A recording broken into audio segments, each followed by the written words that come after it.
전쟁은 하나님께 속한 것이니 거짓과 속임수로 가득 찬 세상에서 어디로 갈지 몰라 머뭇거리고 있네. 공중의 권세 잡은 자 지금도 우리들을 실패와 절망으로 넘어뜨리려 하네. 주위를 둘러보면 아무도 없는 듯 믿음의 눈을 들면 보이는 분 계시네. 지금도 내 안에서 역사하고 계시는 사망과 어둠의 권세 물리치신 예수님 주를 찬양 손을 들고 찬양 전쟁은 나에게 속한 것 아니니 주를 찬양 손을 들고 찬양 전쟁은 하나님께 속한 것이니 주를 찬양 주를 찬양 손을 들고 찬양 전쟁은 나에게 속한 것 아니니 주를 찬양 손을 들고 찬양 전쟁은 하나님께 속한 것이니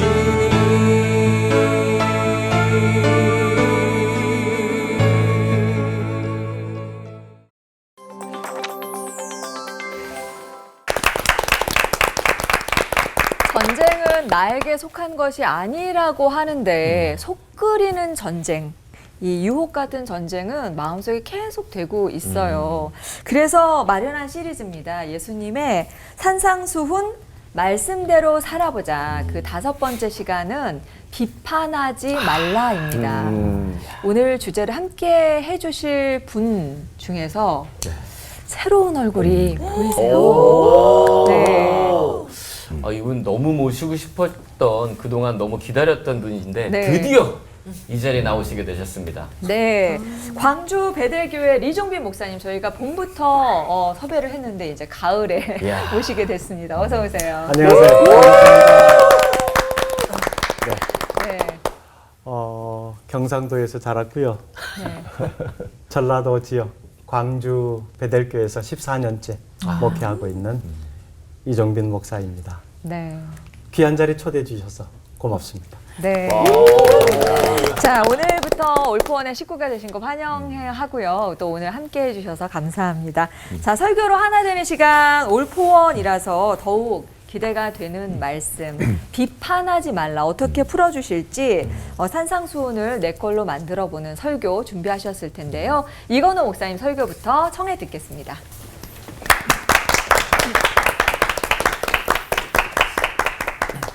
비판하지 말라.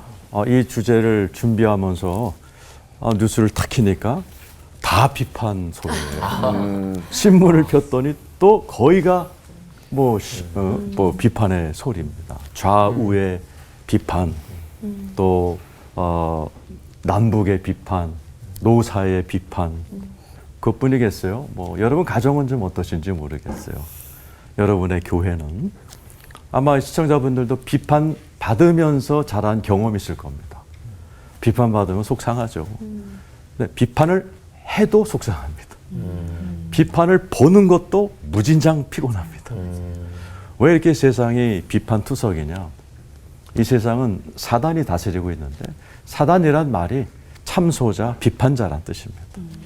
이 세상을 비판으로 꽉 채운 것은 사단의 고도의 전략입니다. 그래서 오늘 이 말씀이 방송에 너무너무 중요하고요. 이 비판으로 꽉 찬 세상 속에서 예수의 백성으로 부름받은 우리들은 어떻게 이것을 이겨낼 수 있는가? 아주 중요한 말씀입니다. 오늘 예수님께서 명쾌하게 사단의 전략, 비판을 해결하는 아주 명답을 얘기하시죠. 오늘 본문이 마태복음 7장 1절, 비판을 받지 아니하려거든 비판하지 말아라. 이 비판에 꽉 찬 세상 속에서 이쪽이 비판하고 이쪽이 맞받아치는 이 피곤한 세상을 멈출 수 있는 분은 너부터 비판 멈춰라. 그럼 그 비판의 사슬이 멈춰진다. 한 사람 한 사람이 거기다 더 나아가 네 눈에 들보부터 빼라.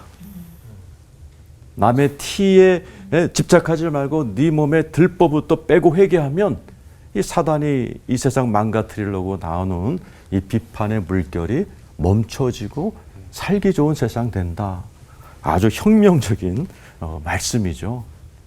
이 말씀을 이게 생각해 보면 고 한경직 목사님의 일화가 생각이 납니다. 제가 신학교 때 그 일화를 듣고 굉장히 은혜 받았는데 목사님 심화하는 영락교회에 청년 임원들이 쳐들어오셨답니다. 이만한 종이에다가 목사님과 교회를 비판하는 20여 개의 비판 목록을 쫙 써갖고 와서 한경직 목사님에게 그냥 막 이제 읽어댄 겁니다. 여러분 같으면 어떡하겠어요? 너 뭐 새끼 뭐 이럴 수도 있지만 한경직 목사님이 참 오늘 말씀대로 하신 거예요. 어떻게 하셨냐? 청년들에게 우리 청년들 사실 자네들은 20가지 박 써왔지만 나는 내 모자람이 100가지도 넘어. 내가 잘할게. 내가 다 잘못했어. 그러니까 그 싸우려고 했던 그 청년들이 예상외의 반응을 하니까 그냥 머리 긁고 돌아가더라. 그러면서 교회에 그런 공동체를 지킬 수 있었다 하는 참 그래서 참 어르신인 것 같아요. 오늘 말씀 그대로 하신 거죠. 왜 하나님이 비판하지 말라. 비판 뭐 좋으면 뭐 10,000번이라도 하라고 그랬지만 비판을 하면 모든 게 안 좋습니다. 우리를 만드신 창조주가 비판하지 말라 하는데 그 이유가 있는 거예요. 한의사한테 제가 들었어요. 우리가 비판할 때 보통 이렇게 하잖아요. 이렇게 할 때 검지손가락이 경락을 따라 들어가면 이게 어디랑 연결되어 있냐? 대장이랑 연결되어 있대요. 그래서 비판을 막 하고 그러면 밥맛이 없는 이유가 이 경락이 막힌답니다. 뭐 그것보다도 비판하면 인간관계가 깨집니다. 비판이란 말이 헬라어로 크리노인데 나눠짐이란 뜻입니다. 분열이란 뜻이에요. 사실 뭐 비판 왜 합니까? 좀 우리 가정 좀 좋게 하려고 남편이 아내한테 막 포보대는데 좋아지기는커녕 깨지는 경우가 대부분입니다. 교회에서도 이렇게 들고 와가지고 뭐 목사님 교회를 갱신하기 위해서 막 비판하지만 좋아지기는커녕 교회가 깨지는 경우가 허다합니다. 그래서 성경에 보면 산상수훈에 우리 예수님께서 팔복을 얘기하시고 하나님의 백성은 심령이 가난하여 주님 의지해야 되고 애통하며 자기의 죄를 회개해야 되고 쭉 하시면서 원수 갚지 말라, 형제에게 노하지 말라, 그리고 비판하지 말라거든요. 이 말은 우리를 원수 갚을 능력을 주지 않으셨다는 얘기입니다. 보세요. 원수 갚으려다가 지금 감옥 간 사람 대부분입니다. 사람들은 원수를 능숙하게 영화처럼 갚지 못합니다. 그건 영화 속의 얘기죠. 원수 갚으려다 자기가 감옥 간 사람, 인생 망친 분이 대부분이에요. 비판도 마찬가지예요. 비판을 멋지게 한다? 이거 굉장히 어려운 겁니다. 비판하려다가 자기도 망치고 가정도 망치고 교회도 망친 분이 많죠. 그 어떻게 해야 됩니까? 우리 주님이 들보 얘기를 하시는 거예요. 남의 눈에 티 뽑지 말고 네 눈에 들보부터 뽑아. 이건 대단한 해결책이라고 볼 수 있죠. 왜냐하면 우리 인간은 죄인들이기 때문에요. 남의 눈에 티 보는 선수들입니다. 우리가 아담이 그 선악과 보고 눈이 밝아졌기 때문에 뭐에 밝아져? 나쁜 거 보는 눈이 밝아진 거예요. 그때부터 남의 티는 크게 보이고 자기는 내로남불이 아주 그 죄악 타락한 본성이거든요.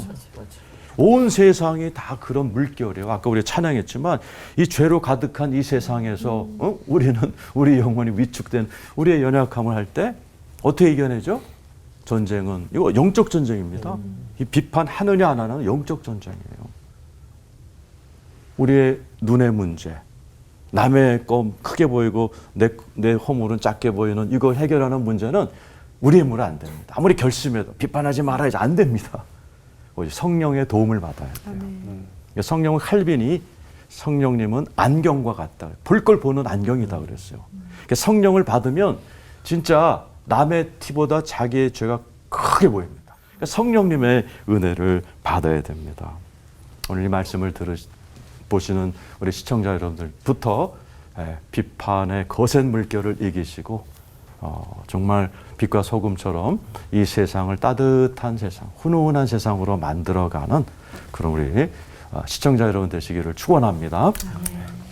하나님 아버지 감사합니다. 비판으로 꽉 차버린 이 세상 속에서 하나님의 백성들이 해야 될 것은 비판을 멈추는 것, 그리고 남의 눈에 티를 지적하기보다 내 눈에 들보를 먼저 보는 것이다. 혁명적인 해결책을 주신 우리 예수님의 말씀 따라 성령님의 도움을 받아 나부터 비판을 멈추고 나부터 내 속에 있는 들보를 회개하는 우리 팔복의 산상수훈의 하나님의 백성들 다 되게 하여 주옵소서. 아멘. 예수님의 이름으로 축복하며 기도드리옵나이다. 아멘. 아멘. 마태복음 5장, 6장, 7장을 산상수훈이라고 우리가 그렇게 부릅니다. 구구절들이 정말 주옥 같은 예수님의 말씀이죠. 근데 그 방대한 내용들 한 문장으로 정리하면은 하나님 나라에 관한 말씀이거든요. 그래서 산상수훈의 대전제는 하나님 나라입니다. 그 의미는 곧 우리 그리스도인들의 삶의 의미와 목적이 그 하나님 나라에 맞추어야 한다는 것을 말하고 있습니다. 오늘 그 하나님 나라의 삶의 여러 모습 가운데 비판해서는 안 된다라는 예수님의 말씀을 듣습니다. 세상을 인간답게 살기 위해서 비판하지 말라고 말씀하신 것이 아니고 하나님 나라 백성으로서 하나님 나라의 삶을 살기 위해서 비판하지 말라, 그렇게 말씀하신 거거든요. 혹시 여러분 누군가로부터 편견에 사로잡힌 판단, 비판 받아본 적 있습니까? 어떤 기분이 들던가요? 기분 안 좋죠. 안 좋죠. 억울해. 속상합니다. 억울해. 분노가 침입니다. 저도 마찬가지고요. 반대로 누군가에게 내가 가진 기준으로 비판을 해본 적이 있습니까? 그때는 어떻던가요?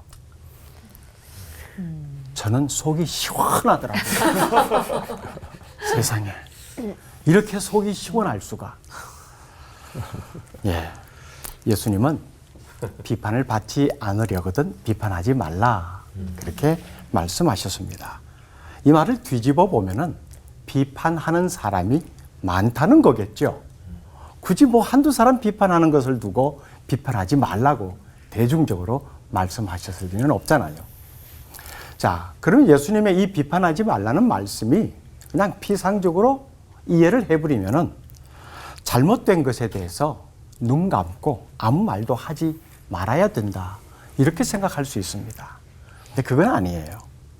비판 자체를 하지 말라는 것이 아니라 비판을 하는 동기와 마음의 자세가 어떠해야 된다, 그걸 말씀하신 겁니다.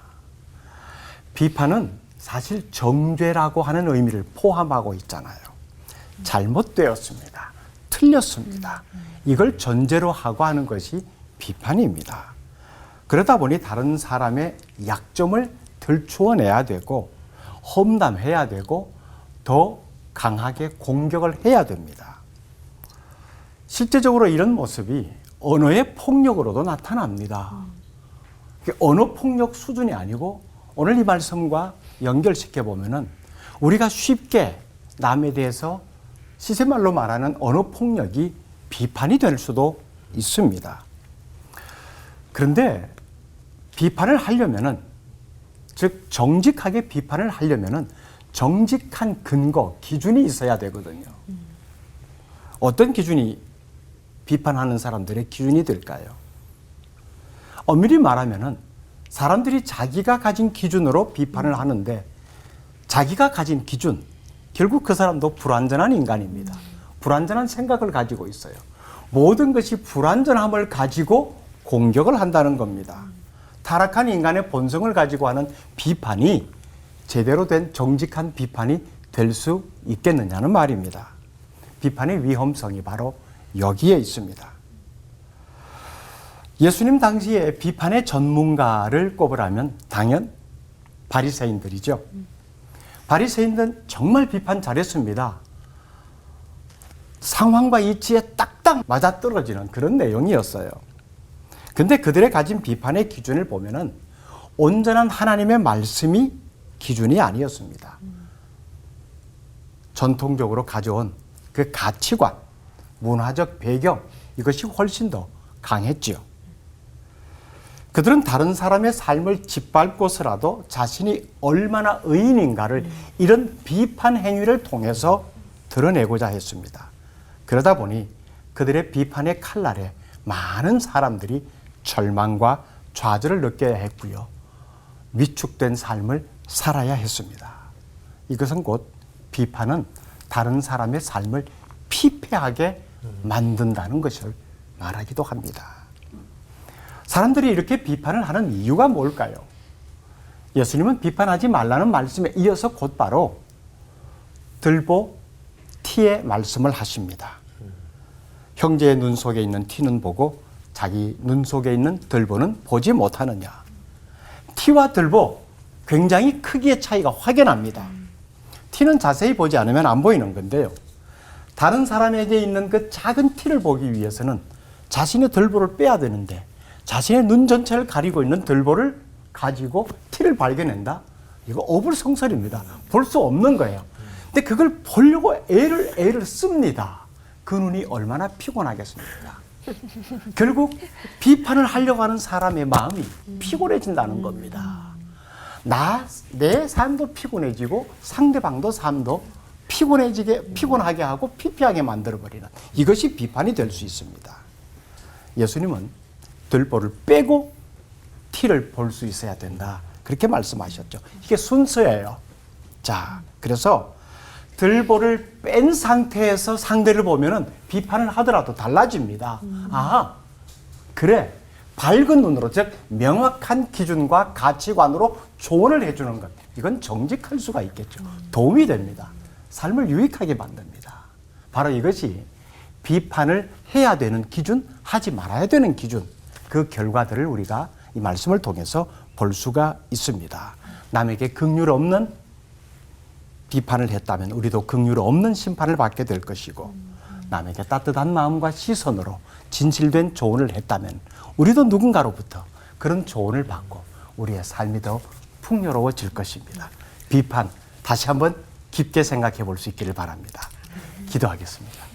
하나님, 상대를 위한다고 하는 것이 오히려 상대의 삶을 피폐하게 만들 수 있다는 사실을 알게 되었습니다.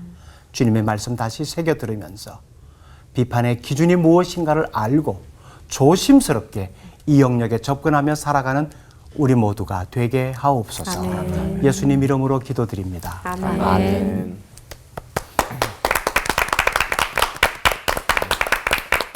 네, 오늘 비판에 대한 재해석이라는 제목으로 마태복음 7장 1절 2절 말씀을 나누도록 하겠습니다.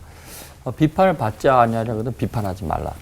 우리는 너무나 이제 자주 들어서 이게 논리적으로 자연스러운 말로 생각하지만 굉장히 급격한 반전의 이야기입니다. 생각해 보면은 비판을 받지 아니하려거든 죄짓지 마. 이게 정상이거든요. 비판을 받지 아니하려거든 실수하지 마. 그래야 돼요. 그런데 비판을 받지 아니하려면 비판하지 마.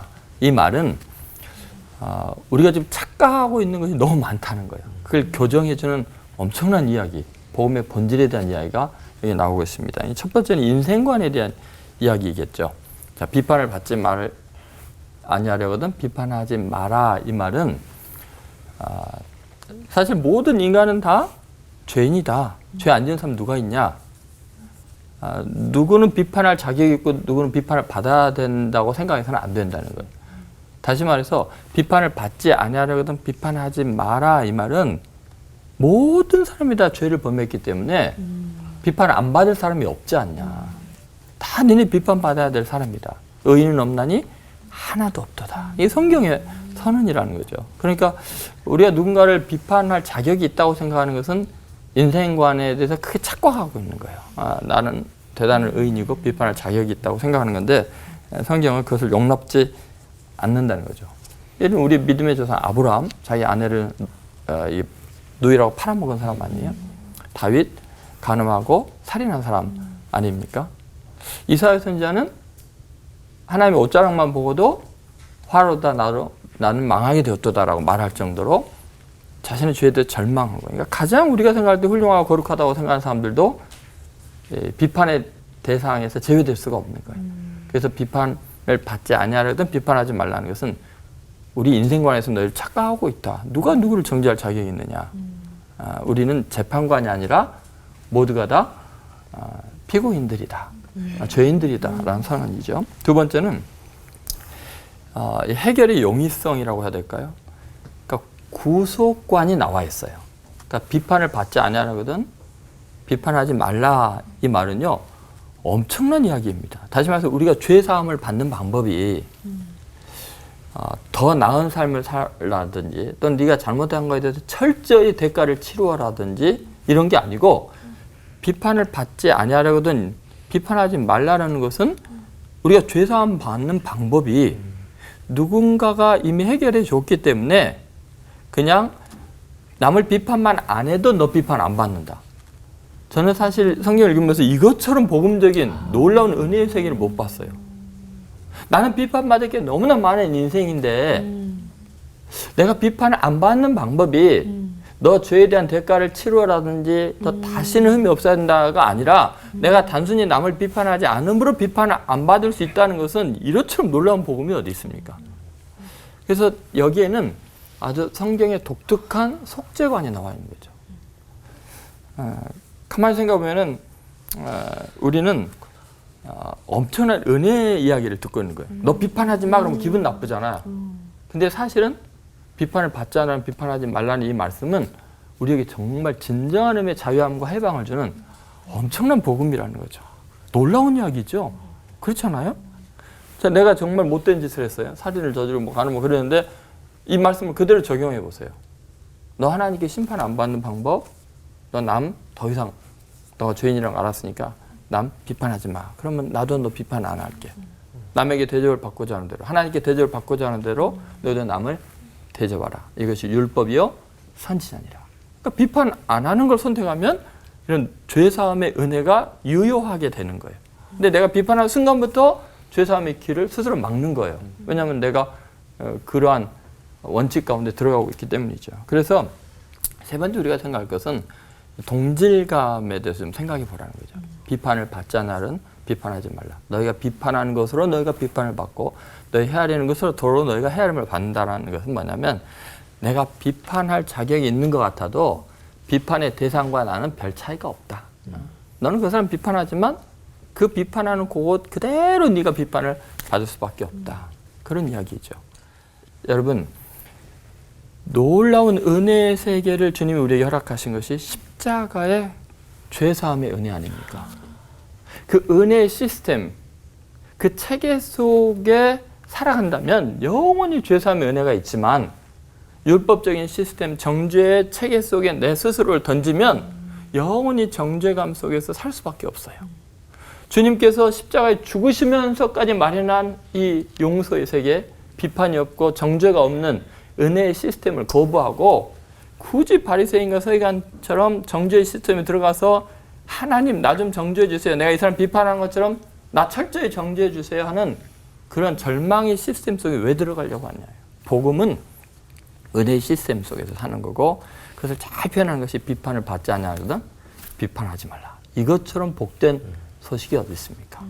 근데 입이 간지러서 못 참죠. 그래서 스스로 절망의 자리로 나아가는 것이 남을 비판하는 것이다. 오늘 깊이 마음에 새기는 복된 시간 되기를 바랍니다. 기도하겠습니다.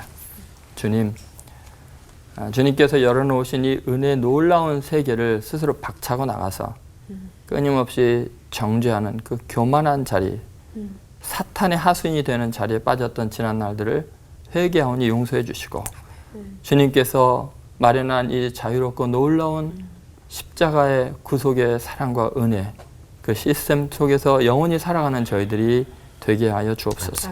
믿지 않는 많은 사람들이 이 진리를 모르고 스스로 정죄하며 고통 가운데 있습니다.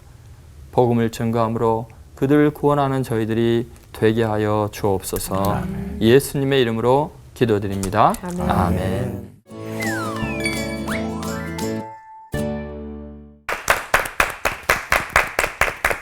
참 쉽게 비판하고 또 비판을 받으면서 살아왔었나 보다라는 생각, 많이 젖어 있었구나라는 생각이 좀 들었었고요. 내가 할 때는 모르는데 받을 땐 참 여러 감정이 드는 게 비판이잖아요. 아니 평소에 사실 이거를 깊게 생각을 잘 안 한다 그래야 되나 못 한다 그래야 되나 그랬나 봐요. 그런 게 있잖아요. 근데 사람을 마음을 좀 비판이 어렵게 하는구나라는 걸 좀 이 시간에 좀 깨달았는데 근데 그 이유가 어떤 점 때문에 그럴지 그리고 성경에서 좀 구체적으로 이런 부분들을 다루고 있다면 목사님들께서 하나씩 언급해 주시면 좋을 것 같아요. 네. 또 이제 비판하는 사람이 본인이 그 비판함으로써 얼마나 큰 타격을 받고 있는지를 모르는 경우가 참 많은 것 같아요. 그래서 미국의 그 저명한 정신과 의사인 뭐 깁손 더 핑크 박사가 한 번은 자기 병원에 찾아온 아주 미국의 유명한 사업가이고 저명한 분이 이제 상담을 하는데 내가 너무 불안하다.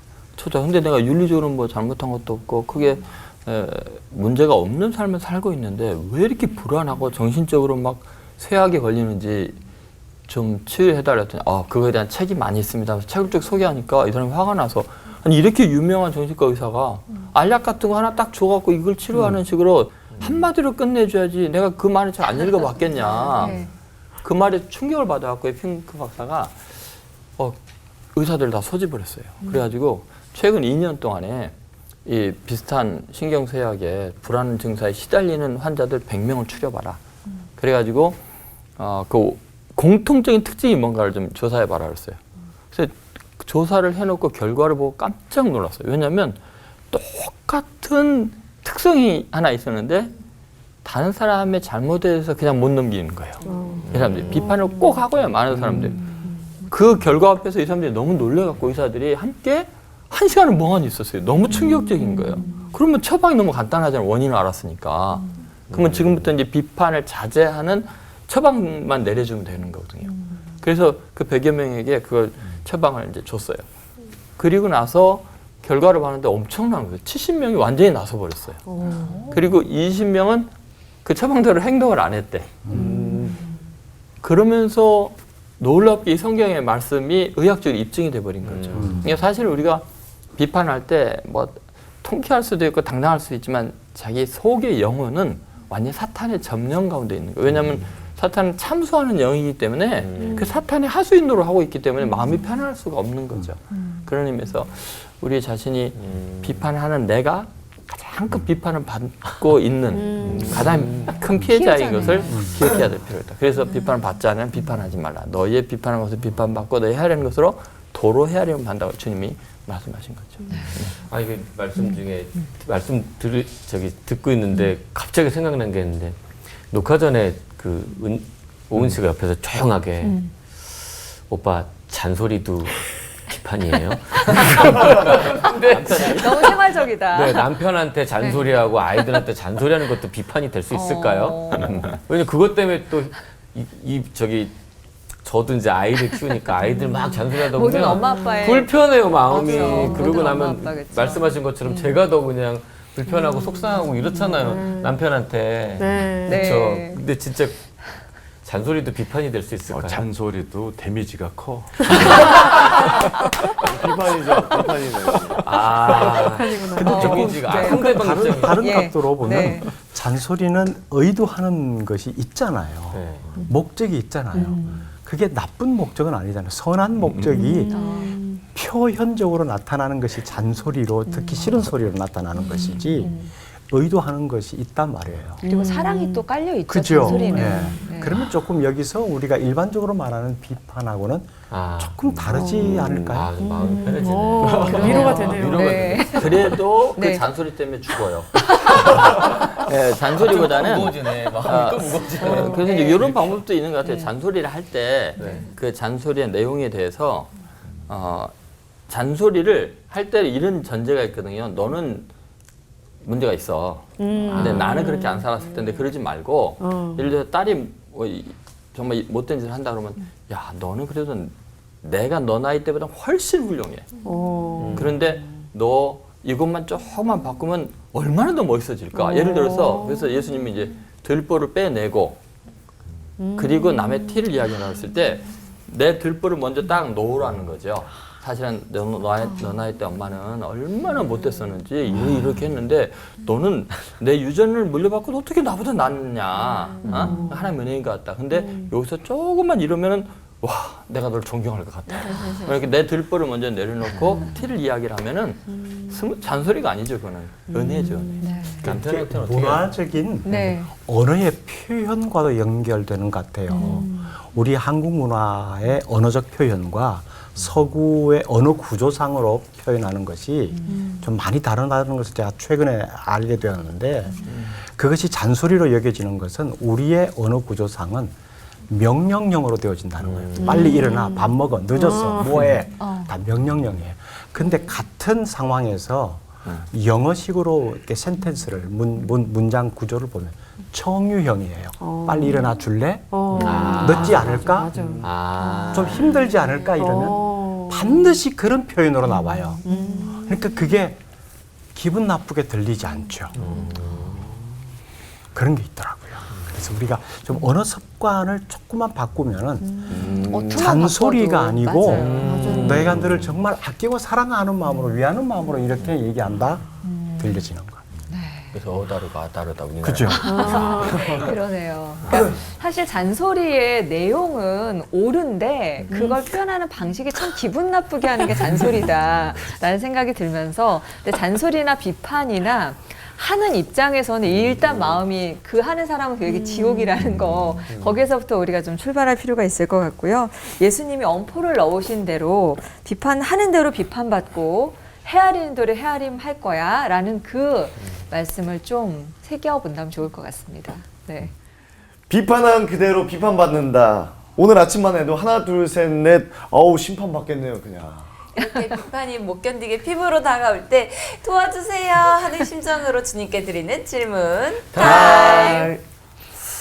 우선 리정빈 목사님께서 그것부터 좀 빼주셨으면 좋겠습니다. 뭘 빼냈어요? 누굴 비판하지 않으려면 제 눈에 들보부터 빼내야 수수해, 타인의 오늘. 그 작디 작은 이런 허물 같은 건 안 보인다고 하셨는데 그래서 우리 예수님 말씀하신 그 들보 어떻게 하면 좀 빼낼 수 있는지 방법 좀 알려주시면 감사하겠습니다. 혹시 민우 씨는 안과에 가보신 적 있으세요? 가봤죠. 진료 받을 때 느낌 또 의사 선생님은 뭐라고 하시던가요? 눈을 이렇게 빗으로 쏴서 보잖아요. 이렇게 봤을 때 정상이네요. 그렇게 제가 눈이 나쁜 게 없어서 그렇죠. 네. 들고. 안경 안 써보셨죠? 네, 안 써봤습니다. 네. 꼭 안경을 써보셔야 이 말씀을 이해하는 것이 훨씬 빠를 것 같아요. 시력이 나쁜 사람은 안경 쓴 것과 안 쓴 것이 전혀 다르잖아요. 네. 제가 제일 무서워하는 사람이요. 책 한 권 읽고 다 안다고 하는 사람이에요.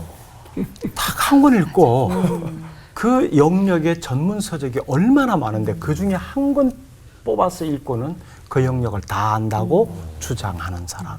제일 위험하거든요. 마찬가지로 성경 공부 프로그램 하나 이수하고 성경 일독 한 번 하고 성경 다 안다고 하는 사람. 이게 제일 무서워요. 이게 자신의 눈에 있는 들보가 얼마나 큰지를 모르는 거거든요. 그건 사실 여전히 들보를 가지고 있는 거죠. 그 큰 들보. 근데 이 큰 들보를 가지고 남의 티를 본다? 볼 수 없어요. 본다 한들 잘못 볼 수 있는 확률이 더 크고요. 근데 그걸 자신은 정확하게 보았다라고 해서 지적한단 말이에요. 이것이 이제 비판으로 이어지고요. 그러니까 이걸 빼는 작업이 참 필요합니다. 그러니까 예수님께서 바로 이 말씀도 역설적으로 하신 것이거든요. 들보를 먼저 빼야 티를 볼 수 있다. 비판 자체를 하지 말라는 것이 아니라 비판하려거든 시력 교정부터 해라. 네가 사물을, 세상을, 사람을 보는 눈을 정확히 가져라. 그건 비판의 기준을 그렇게 가져라는 말도 되고 자신의 삶이 또 그런 기준에 근접해 있어야 된다는 말씀이기도 하고 그렇게 보아야 틀릴 확률이 적다는 거죠. 상대를 볼 때. 그러면 비판의 확률도 적어지고 비판의 강도도 약해지고 비판의 진심이 더 많이 담기게 되고 이게 문제는 시력 교정이에요. 예. 자신에게 있는 들보를 보지 못한다는 것은 자신의 삶은 훨씬 더 기준과 멀어져 있는 누구나 봐도 지적질 당하는 그런 삶을 살고 있으면서 마치 의로운 사람처럼 마치 성경에 나오는 바리새인들 예. 그들이 바로 그런 전형적인 예죠. 자신이 얼마나 들보로 눈이 가리워져 있는가를 보지 못했기 때문에 그 눈으로 바라보는 죄 혹은 죄인의 모습이라고 지적하는 모습이 얼마나 잘못된 것인가 예수님은 그걸 지적해 주신 거죠. 그래서 우리의 시력 교정이 있어야 된다. 그러니까 삶의 시력 교정이에요. 그것이 있으면은 뭐 적정선의 비판은 또 아끼고 사랑하는 마음으로 필요한 부분도 있을 수 있겠죠. 어떻게 좀 빼신 것 같나요? 시력 교정 한번 해야겠어요. 네. 그냥 안과 가서 일반 검사하지 마시고요. 네. 정밀 검사 받아. 정밀 검사를 검사. 네. 의학적으로. 이해하겠습니다. 확실히 빼시길 바라겠습니다. 그런데 이건호 목사님 말씀을 들어보니까요. 의문점이 생기는 게 그러면은 기독교인은 비판하면 안 되는 건가? 막 정말 잘못하는 어떤 사람을 봐도 상황에서도. 누구나 봐도 저 사람 되게 잘못 살고 있는데 해도 기독교인이라는 이유 때문에 비판하거나 뭐 판단해서는 안 되는 건지 그리고 따뜻하게 성경적으로 비판하는 건 어떻게 하는 건지 저는 일단 이 약간 생각보다는 말이 먼저 앞서는 것 같거든요. 그래서 비판하게 되는데 이런 걸 어떻게 고칠 수 있는지. 아주 중요한 질문이죠. 네. 당연히 비판할 땐 비판해야죠. 사도 바울도 고린도 교인들 문제 많았잖아요. 네, 편지를 쓰잖아요. 너 왜 마땅히 비판할 때 비판 안 하고 있냐. 그러니까 사도 바울도 우리에게 비판할 때는 잘 해야 되지만 기준을 가르쳐 줬어요. 비판을 잘못하면 공동체가 깨지고 제대로 하면 오히려 하나가 되고 로마서 8장 6절에 예를 들면 육신의 생각은 사망이에요. 육신이란 말이 성질대로 하면이거든요. 자기 생각대로 입을 열어서 비판하면 사망. 그러니까 깨져버린다. 조직이 죽는다는 얘기죠. 영의 생각은, 영으로 하는 비판은 생명, 오히려 공동체가 살아나고 평안해진다. 라는 것이죠. 성경에 보면은 그렇게 또 많이 나오죠. 베드로가 성령이 충만해서 그 헌금 속인 아나니아 삽비라 부부를 아주 무섭게 비판하죠. 그러고 났을 때 그 5장, 사도행전 5장 끝부분에 뭐 교회가 막 부흥되는 역사가 일어납니다. 그래서 우리가 가정에서든 또 교회에서든 직장에서든 할 말은 해야죠. 그러나 내가 이게 지금 내 안에서 부글대는 것이 내가 하고자 하는 비판이 이게 육신에서 비롯된 거라면 참아야 되고 성령님이 주신 감동이라면 좋은 타이밍에 아까 따뜻한 분위기를 만들어서 그렇게 할 때 오히려 그 가정이 살아나고 교회가 살아나는 그런 성령님의 역사가 일어납니다. 그래서 따뜻한 비판, 성령님처럼 따뜻한 분이 없거든요. 내 생각이 성령으로 달궈졌을 때 또 내 안에서 부글대는 이 생각을 자꾸 한 번, 두 번, 세 번 걸러보고 기도해 봐야 돼요. 이게 내 육신인가? 이게 내가 지금 내 성질머리인가? 아니면 내가 봐도 이거는 하나님의 음성 같다 할 때 오히려 담대하게 얘기했을 때 하나님이 다 그냥 해버리시는 그래서 오히려 교회가 막 좋아지는 경우가 저도 종종 경험하거든요. 그런 분별력은 좀 필요합니다. 비판하기 전에 성질을 좀 죽이도록 하겠습니다. 성질 대신 성령님의 도움. 네. 성질 대신 성령으로. 네, 좋네요. 비판, 따뜻한 비판, 온도 조절을 잘해야겠네요. 네. 차가운 거 말고. 비판하지 말라는 말씀을 이렇게 금지하는 거로만 생각을 했는데 오늘 보니까 우리가 피할 수 있는 그 은혜의 시스템으로 들어갈 수 있는 예수님의 긍휼의 마음이 참 가득한 말씀이구나라는 생각이 좀 듭니다. 죄 짓지 않고 살 수 있는 길을 이렇게 안내하고 계신 것 같은데요. 그런 경우들을 목사님들은 꽤 많이 보셨을 것 같아요. 그러니까요. 그 목사님들께서도 누군가를 비판하시고 또 비판 받기도 하셨죠? 설마 안 하셨죠? 목사님들 안 아니신가, 하셨죠? 절대 안 그러죠. 그 이 비판과 정죄 문제를 목사님들의 삶과 사역 가운데 어떻게 해결하셨는지 그 경험담을 좀 들으면 저희들이 많이 도움이 될 것 같습니다. 그 오래전 뭐 개인적으로 제게 목회적 영향을 주신 목사님이 이런 말씀을 목회적 조언으로 해주셨어요. 목회 현장에 나가면 천사같이 목회를 해도 악마같이 덤벼드는 교인이 있고 악마같이 목회를 해도 천사같이 감싸주는 사람들이 있다. 야, 되게 위로된다. 그러니까 이게 명확한 기준이 없다는 거죠. 어떤 모습을 취하든지 반대의 모습은 항상 있다. 그러니까 늘 그걸 마음에 담아두고 살펴라. 그렇게 말씀을 해주셨거든요. 실제 목회 현장에 나와보니 진짜 그래요. 분명히 이건 하나님의 뜻이고 기도하고 결정해서 시행하려고 하는데 전혀 호응해 주지 않는 발목을 잡는 그런 일들 비일비재하죠. 그래서 저는 개인적으로 좀 씁쓸한 웃음을 지으면서 목회 연륜이 깊어질수록 방탄조끼의 두께가 두꺼워진다. 처음에는 비판의 내용 한두 마디만 들어도 굉장히 속이 상하고 잠을 못 잤는데 이제 웬만큼 강도 강한 소리 들려도 잠을 잘 잔다. 밥을 잘 먹는다. 이제 그렇게 됐는데 예. 저도 목사님 말씀에 전적으로 공감하는 내용이 아무리 속상한 내용을 들어도 그걸 메시지에 담아서 우회적으로 표현하지 않는다. 이건 제가 계속 견지하고 있습니다. 그런데 놀라운 건요. 저는 설교 스타일이 이제 성경 한 권을 택해서 그냥 쭉 연속으로 강의해 나가는 겁니다. 기가 막히게 적절한 타이밍에 그 내용을 언급할 수 있는 본문이 이어져요. 의도하지 않았습니다. 자주 경험하면서 제가 깜짝 놀랍니다. 때로는 쭉 이어지는 그런 본문 속에서 때로는 교회 다른 행사로 한두 주 건너뛰면서 그 본문이 바로 이어지지 못했는데 건너뛴 그 기간에 이 말씀이 딱 필요했던 아다리가 맞아. 그게 너무 신기해서 제가 변명하고 싶은 것은 하나님이 시기를 딱 정해 주시는구나. 그래서 그냥 다 맡겨버립니다. 참 편해요. 그래서 지금은 뭐 그런 면에 있어서 참 이렇게 크게 영향을 받질 않지만 초기에는 잠을 못 자고 밥을 못 먹을 정도로 그런 쓰라림도 있었지요.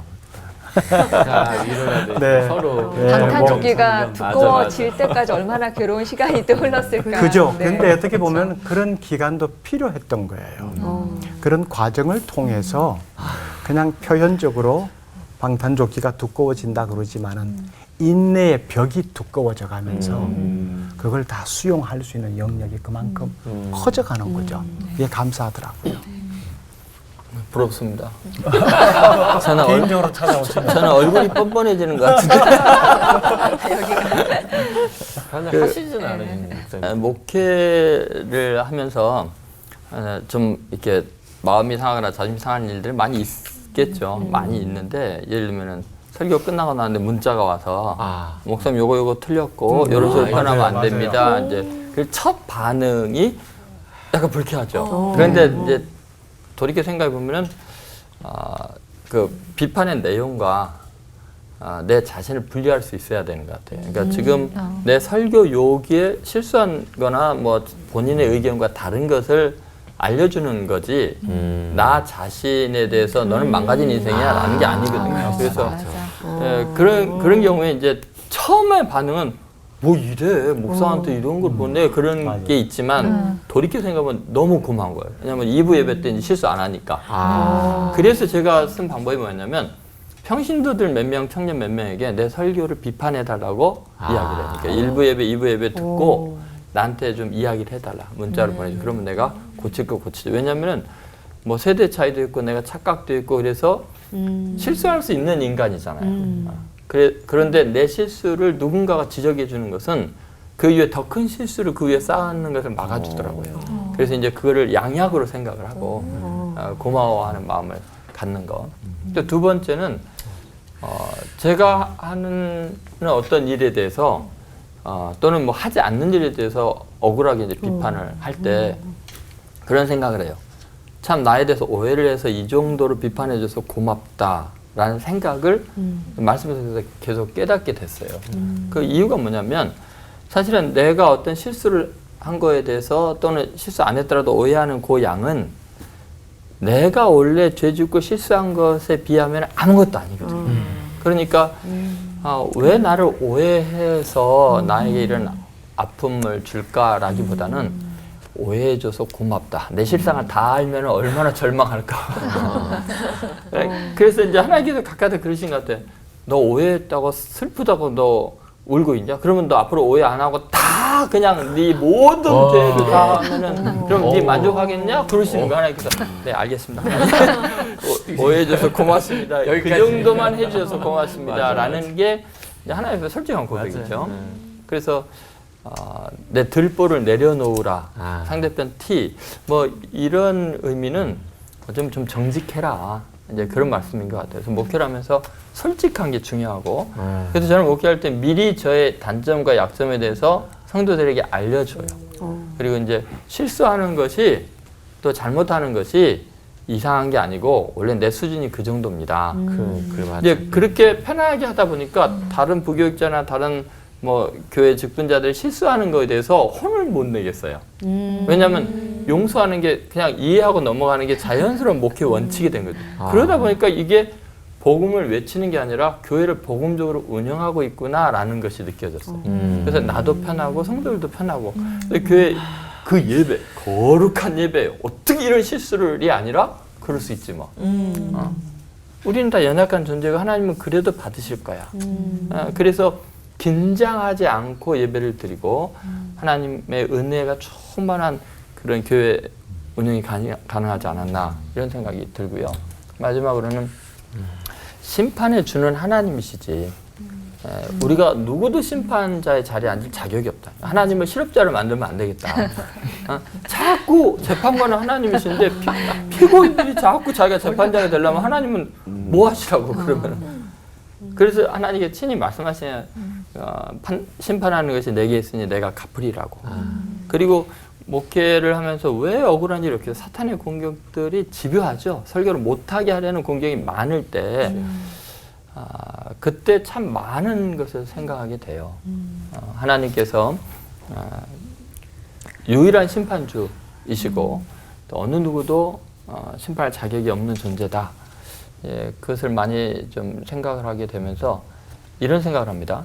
너무 억울하다. 그럴 때는 사실 내가 원수 갚는 것보다 하나님이 원수 갚는 분이시니까 그분 전문 사역을 그분께 맡기고 나는 하나님 맡기는 은혜를 전하고 복음을 전하는 일을 열심히 하면 내가 복수하는 것보다 하나님이 갚으실 때는 너무 철저하게 갚으신다. 저는 그 믿음이 있어요. 그러다 보니까 이게 중보기도를 할 수밖에 없는 그런 목회가 연속이 되는 것 같고 그리고 정말 힘들게 하는 많은 사람들이 성경을 입체적으로 느끼게 해줘요. 그러니까 성경을 읽어도 이 내용이 다윗과 사울의 관계 뭐 이게 막연하다가 갑자기 나를 집요하게 공격하는 어떤 세력이 있을 때는 이게 막 피부로 와닿는 거예요. 성경이 입체적으로 살아가는 움직임. 그래서 뭐 비판 받는 것도 괜찮다. 하나님의 말씀을 새롭게 더 깊이 있게 체득하게 되니까 그것도 감사한 일이다. 목회는 일어나 저러나 감사할 일이구나 그런 생각을 합니다. 네. 나의 부족함을 깨닫고 남을 본다면 남의 부족함도 좀 용서할 수 있는 마음이 생길 것 같고요. 그렇다면 비판할 수 있는 그 불편한 마음을 좀 내려놓을 수도 있을 것 같습니다. 비판하지 말고 더 사랑하자라고 좀 다짐하게 되는 시간이었던 것 같아요. 리종미 목사님 오늘 올포원 처음 하셨는데 함께 하셨는데 어떠셨어요? 많이 배웠고요. 그다음에 같은 주제에 다른 시각의 접근 이게 굉장히 유익한 것 같아요. 저도 목회 현장에서 신앙의 시야를 넓힘에 대해서 많이 강조를 하는데 이게 넓어지지 않으면 신앙이 왜골수가 되거든요. 그러니까 성경은 방금 말씀하신 대로 입체적으로 볼 수 있어야 되는데 단편적으로 글자로 보는 성경이 되니까 굉장히 위험해지더라고요. 그래서 올포원이 다른 시각을 가진 목사님들의 생각이 한 자리에 모아져서 그러나 방향을 한 방향으로 바라보고 있다는 것 굉장히 유익하고 신앙적 도움이 크게 되는 참 좋은 프로그램이다. 진적 좀 불러주시죠. 네, 저는 참 네. 유익했습니다. 네, 감사합니다. 여러 분 우리 나오신 분 같아요. 너무 그러니까요. 잘하셔서 네. 너무 잘하셨습니다. 오늘 편안했습니다. 네. 고맙습니다. 자, 올포원 가족분들은 또 어떤 진한 은혜를 느끼셨을지. 네.